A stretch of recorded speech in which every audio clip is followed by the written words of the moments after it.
and welcome back to the podcast. My name is Ruth and I am your host. I started this podcast to talk about what women do beyond the school gate, the good, the bad and the funny.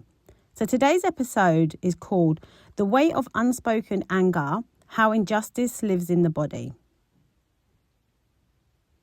So let's talk about anger, especially the kinds that comes from being treated unfairly, overlooked, interrupted, unpaid, labelled too much for speaking up or not enough for staying silent. For women, especially, anger is complicated. We're taught to suppress it, soften it, smile through it. But what happens to anger that has nowhere to go? It doesn't just disappear. It settles in the shoulders, in the guts, in the tight jaw you clench during a meeting, in the migraine that comes after being dismissed again. And for me, in my lower back, that's for sure, that sciatica is a killer. Unspoken anger becomes tension, chronic pain, autoimmune flare-ups, exhaustion that sleep just simply cannot fix. This isn't just emotion, it's biology. Studies show that unprocessed anger, especially in women, can contribute to higher cortisol levels, inflammation and long-term health issues. Not because we're fragile, but because we're carrying too much for too long without a place to put it all down. So what do we do with it?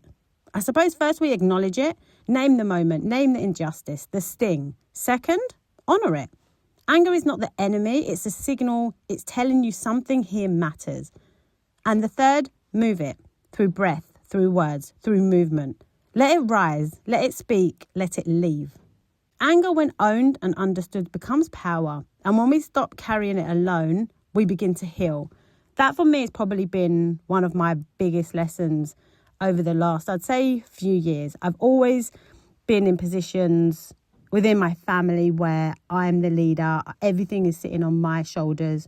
Not in my marriage family, but in my extended family and growing up.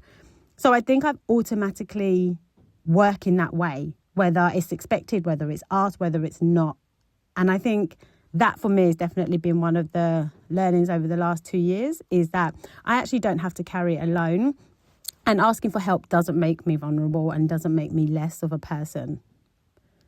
If you've been holding silent anger, you're not broken, you're human. And maybe today's turning point is finally giving that anger a voice. Thank you so much for listening to Beyond the School Gate. And until next time, be gentle with your body. It remembers everything.